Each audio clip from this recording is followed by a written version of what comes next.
This bulletin is sponsored by a diagnostic center. नमस्कार, मैं हूं जयश्री नागदा और आप देख रहे हैं सीबीसी न्यूज राजस्थान का प्राइम टाइम बुलेटिन। खबरों में जाने से पहले एक नजर आज की न्यूज हेडलाइंस पर। हॉर्स ट्रेडिंग बीजेपी का मूल एजेंडा। 71 विधायकों में बीजेपी को दूसरा आदमी क्यों खड़ा करना पड़ा? वाटर स्लाइड पर मौत का मंजर। स्लाइड से आया युवक टकराया और पूल में खड़े युवक की हो गई मौत। पुलिसकर्मी ने लिया उधार। अबानाकानी आरोपी एसपी के सामने हुआ पेश। राजस्थान हाईकोर्ट के इतिहास में पहली बार जब पति पत्नी दोनों हाईकोर्ट में बने जज। डांसिंग कॉप जो डांस करते हुए संभाल लेता है ट्रैफिक, मिला भारत गौरव अवार्ड। और अब खबरें विस्तार से। राज्यसभा चुनाव के घमासान के बीच अब कांग्रेस प्रदेशाध्यक्ष गोविंद सिंह डोटासरा भी उदयपुर पहुंच गए। उनके साथ ही मंत्री लालचंद कटारिया और राजेंद्र यादव, विधायक अमीन कागजी, रीटा चौधरी और रामकेश मीणा भी उदयपुर पहुंचे हैं। कुछ और विधायक भी उदयपुर पहुंचे हैं। इसी के साथ लगभग 100 विधायक अब उदयपुर आ गए हैं। उदयपुर एयरपोर्ट पर डोटासरा ने मीडिया से बातचीत में बीजेपी पर जमकर निशाना साधा। डोटासरा ने कहा कि आप समझ सकते हो कि जब बीजेपी के पास बहुमत नहीं है तो 71 आदमियों में इन्होंने दूसरा कैंडिडेट क्यों उतारा? भाजपा के पास कोई बहुमत नहीं है, वो नाम निर्दलीय का ले रहे हैं, मगर वो बीजेपी के उम्मीदवार हैं। एक भी निर्दलीय उनके साथ नहीं है। बीजेपी कम्युनिस्ट पार्टी का समर्थन हमें है। भाजपा और मोदी सरकार की हमेशा से प्रजातंत्र का गला घोटने और लोकतंत्र में विश्वास नहीं करने की आदत बनी हुई है। हॉर्स ट्रेडिंग उनका एक तरह से मूल एजेंडा हो गया है। डोटासरा ने कहा कि इन्हें सार्वजनिक रूप से ऐलान करना चाहिए कि हमसे भूल हुई। विधायकों की नाराजगी पर डोटासरा ने कहा कि कोई नाराज नहीं है। लोकतंत्र में सबको अपनी बात कहने का अधिकार है।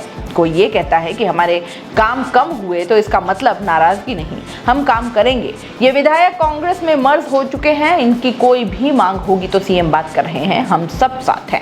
तीनों राज्यसभा के प्रत्याशियों को जिताकर राज्यसभा भेजेंगे। 2-3 दिन प्रशिक्षण शिविर रखेंगे। उदयपुर में इवेंट को लेकर डोटासरा ने कहा कि जैसे राज्यपाल आते रहते हैं माउंट आबू, वैसे ही सरकार को उदयपुर में आना चाहिए। 2-5 दिन पूरी सरकार यहाँ रहे, हमारे संगठन के कार्यक्रम भी होते रहे, उदयपुर का भी विकास होगा, उदयपुर के लोगों को भी अच्छा लगेगा। डोटासरा ने कहा कि अब तो मोहन भागवत भी कह रहे हैं कि मुद्दा रोजगार और महंगाई होना चाहिए, इन पर बीजेपी को भी ध्यान देना चाहिए। वहीं इसके बजाय जिन राज्यों में चुनाव है वहां तोड़फोड़, हिटलरशाही, हॉर्स ट्रेडिंग जैसी चीजें हो रही है। अजमेर के बिटला वाटर सिटी पार्क में स्लाइड से आए युवक के टकराने से पूल में खड़े युवक की मौत हो गई। इसके बाद वाटर सिटी पार्क की सुरक्षा व्यवस्था को लेकर सवाल खड़े हो गए हैं। वहीं हादसे के समय मौजूद लोगों का कहना था कि पार्क में सुरक्षा उपाय प्रॉपर नहीं है, क्षमता से ज्यादा लोग वहां मौजूद थे। प्रत्यक्षदर्शियों ने बताया कि वाटर स्लाइड पर आए युवक ने नीचे खड़े युवक को बहुत तेज टक्कर मारी, इससे वो चिल्लाने लगा। बाद में पता चला कि युवक की आंतें डैमेज हो गई थी।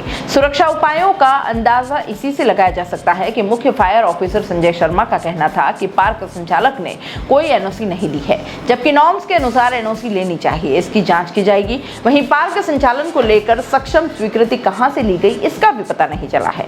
मृतक के दोस्त ने अज्ञात के खिलाफ आदर्श नगर पुलिस थाने में हत्या का मामला दर्ज करा दिया, लेकिन संचालक पवन जैन ने वाटर पार्क में ऐसे किसी भी हादसे से इनकार कर दिया। युवक अपने दोस्तों परिवार के साथ घूमने के लिए आया था। हादसा 30 मई को हुआ था।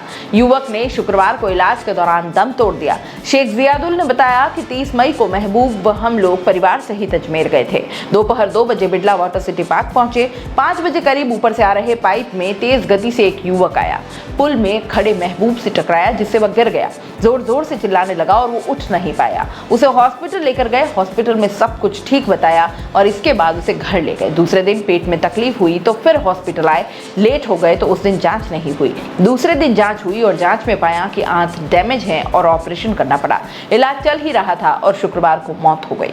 प्रतिष्ठित विद्यालय समूह जिसकी ब्रांचेस पूरे भारतवर्ष में फैली है, उसे जरूरत है जयपुर, अजमेर, जोधपुर, कोटा, उदयपुर, चित्तौड़गढ़, भीलवाड़ा, बांसवाड़ा, राजसमंद, बीकानेर, भरतपुर, श्रीगंगानगर, हनुमानगढ़, सीकर, ब्यावर में एक ऐसी जगह की जहां विद्यालय की स्थापना की जा सके। जमीन जो कम से कम 80,000 स्क्वायर फीट हो और 40,000 स्क्वायर फीट जमीन पर भवन बना हुआ हो, या चाहे तो सीबीएसई के नियमानुसार निर्माण करवा कर भी दे सकते हैं। अगर आपके पास ऐसी जगह उपलब्ध है या आप जानते हैं तो जल्दी कीजिए और डिटेल्स और पिक्चर अभी दिए गए नंबर पर भेज दीजिए। आपका एक प्रयास शिक्षा की अलग जगाने में मदद कर सकता है। संपर्क करें। महिला पर हमला कर मारपीट करने के मामले में अब नया मोड़ आ गया है। महिला ने जिन लोगों पर हमला करने का आरोप लगाया था वह सभी आरोपी शनिवार को एसपी के आगे पेश हुए। उन्होंने मामले में स्पष्ट जांच की मांग की है। आरोपियों ने बताया कि महिला का पति जो पुलिसकर्मी है उससे उनकी अच्छी जान पहचान है। महिला के पति ने उनसे 3 साल पहले रुपए उधार लिए थे। रुपए नहीं लौटाने पर मामला कोर्ट में चल रहा है। इसी मामले की नाराजगी को लेकर यह प्रकरण दर्ज करवाया गया है। भीलवाड़ा के खिरोदा गांव के रहने वाले रामदेव पुत्र देवीलाल गुजर शनिवार को एसपी आदर्श सिद्धू के आगे पेश हुआ। उसने बताया कि उसी के गांव में रहने वाला सुनील कुमार व्यास फिलहाल बिचौलिया थाने में तैनात है। साल 2019 में सुनील ने उससे 3,19,000 उधार लिए थे। सुनील ने रुपए जल्द लौटा देने की बात कही थी और चेक भी दिया था। नियत समय पर जब चेक बैंक में लगाया तो वह बाउंस हो गया और इसके बाद सुनील ने कोई भी स्पष्ट जवाब नहीं दिया। इसके चलते रामदेव ने सुनील के खिलाफ कोर्ट में मामला भी दर्ज करवा रखा था जो विचाराधीन था। 31 मई को सुनील को इस पेशी पर आना था, लेकिन पेशी पर नहीं आने से उसका गिरफ्तारी वारंट निकाला गया और इससे वो नाराज हो गया। 1 जून को उसने रामदेव को बस स्टैंड के पास बुलाया। उसकी पत्नी भी साथ थी और उससे बहस करने लगा और उसके बाद उस पर सुनील की पत्नी ने मारपीट और लूट थाने में दर्ज करवाया। रामदेव ने इस पूरे मामले में स्पष्ट जांच की मांग की है। खेरुना गांव में रहने वाली रेखा देवी पत्नी सुनील कुमार बुधवार को सामाजिक कार्यक्रम में बुधवार को टिठोला गई थी। रास्ते में रामदेव गुजर, कल्याण गुजर और किशन गुजर ने रोककर उसके पति के बारे में पूछा। उसके बाद मारपीट करने लगे। तीनों ने छीना झपटी भी की। महिला के चिल्लाने पर समाज और अन्य लोग भाग कर आए। तब तक बदमाश सोने की 2 तोले की चेन लेकर आरोपी भाग गए। इस घटना में शक्करगढ़ थाना प्रभारी पर भी मामला दर्ज नहीं करने का आरोप लगाया गया था। इसके बाद देर रात को जहाजपुर सीओ के दखल के बाद मामला दर्ज किया गया। राजस्थान हाईकोर्ट के इतिहास में पहली बार ऐसा देखने को मिलेगा जब पति और पत्नी हाईकोर्ट में जज के रूप में एक साथ काम करेंगे। केंद्र सरकार ने राष्ट्रपति से मंजूरी मिलने के बाद आज राजस्थान हाईकोर्ट में 2 जजों की नियुक्ति की है। राष्ट्रपति रामनाथ कोविंद से मंजूरी मिलने के बाद एडवोकेट कुलदीप माथुर और जिला न्यायाधीश शुभा मेहता की नियुक्ति को केंद्र सरकार ने मंजूरी दे दी है। इन 2 नए जज की नियुक्ति के साथ ही राजस्थान हाईकोर्ट में ये पहली बार हुआ है जब पति और पत्नी दोनों ही हाईकोर्ट के जज बने हैं। डीजे शुभा मेहता के पति जस्टिस महेंद्र कुमार गोयल अभी राजस्थान हाईकोर्ट में जज हैं। लॉ में गोल्ड मेडलिस्ट जस्टिस गोयल 6 नवंबर 2019 को जज नियुक्त किए गए थे। जस्टिस महेंद्र कुमार अधिवक्ता कोटे से राजस्थान हाईकोर्ट में जज बने थे। गोयल के पिता अनूप चंद गोयल भी राजस्थान हाईकोर्ट में जज रह चुके हैं। जानकारों के मुताबिक अक्टूबर 2021 में सुप्रीम कोर्ट के कॉलेजियम ने इन दोनों जजों के लिए राष्ट्रपति को सिफारिश की, जिसे राष्ट्रपति ने मंजूरी भी दे दी। आज 2 नए जज बनने के बाद अब राजस्थान हाईकोर्ट में जज की संख्या 25 से बढ़कर 27 हो जाएगी। वर्तमान में राजस्थान हाईकोर्ट में 50 पद जज के स्वीकृत हैं। इंदौर के डांसिंग कॉप रंजीत सिंह अपने अनोखे स्टाइल के लिए देश भर में जाने जाते हैं। उनके काम करने के तरीके को अब दूसरे प्रदेशों की पुलिस भी अपना रही है। हाल ही में रंजीत ने लद्दाख ट्रैफिक पुलिस को ट्रेनिंग दी है। 23 साल की नौकरी में उन्हें 155 अवार्ड मिल चुके हैं। रोजाना सुबह हाईकोर्ट चौराहे पर अपने डांस से ट्रैफिक कंट्रोल करने वाले रंजीत को भारत गौरव अवार्ड से सम्मानित किया गया है।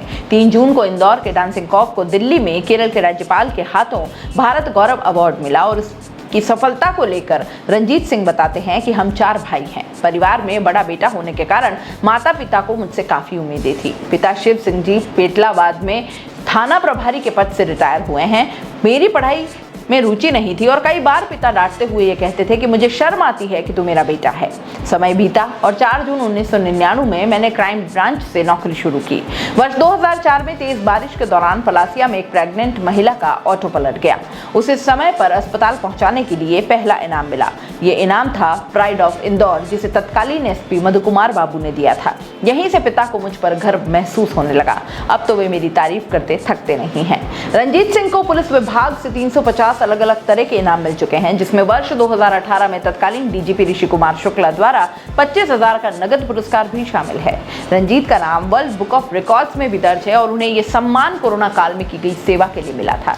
रंजीत सिंह कई सालों से हाईकोर्ट चौराहे पर ट्रैफिक संभाल रहे हैं, जिसके लिए अधिकारी उन्हें प्रोत्साहित कर चुके हैं। 2015 में इंदौर हाईकोर्ट के एक फैसले में उच्च न्यायाधीश ने अपने जजमेंट में रंजीत सिंह का उदाहरण देते हुए लिखा कि यदि अपने कर्तव्य का पालन करना हो तो चौराहे पर खड़े हुए यातायात जवान को देखो। यहीं से डांसिंग कॉप रंजीत सिंह चर्चा में आए। डांस करते हुए ट्रैफिक संभालना आसान नहीं है। घंटों डांस स्टेप करते करते उनके जूते तक घिस जाते हैं, जिसके कारण उन्हें हर महीने 1500 रुपए जूतों पर खर्च करने पड़ते हैं। रंजीत सिंह यातायात विभाग में 17 साल पहले नौकरी में लगे थे। उनकी पहली ड्यूटी हुकुमचंद घंटा घर पर लगी और वहां एक दिन भीख मांगने वाला बच्चा उन्हें लगातार 4 घंटे तक देखता रहा। बच्चे ने रंजीत से कहा, मैं आपका डांस देखने में सब भूल गया। तब रंजीत को लगा कि अगर मैं एक बच्चे की भूख कंट्रोल कर सकता हूं तो फिर ट्रैफिक भी कंट्रोल हो ही जाएगा। प्राइम टाइम बुलेटिन में इतना ही, दीजिए इजाजत, नमस्कार। This bulletin is sponsored by a diagnostic centre. दोस्तों, सीबीसी न्यूज आपके सहयोग से लगातार बढ़ता जा रहा है। स्वतंत्र पत्रकारिता का सहयोग करने के लिए आपका धन्यवाद।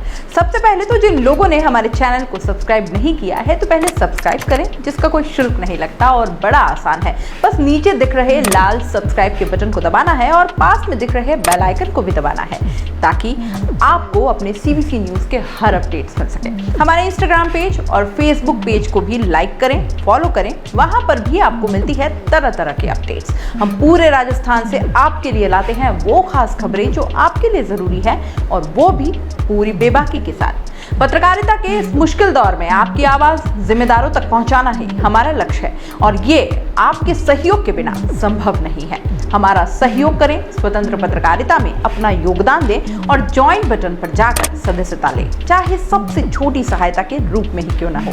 जनता की बेबाक आवाज बने रहें, उसके लिए सहयोग आपको ही करना है। सब्सक्राइब करिए और ज्वाइन बटन पर क्लिक कर सदस्यता ग्रहण कीजिए।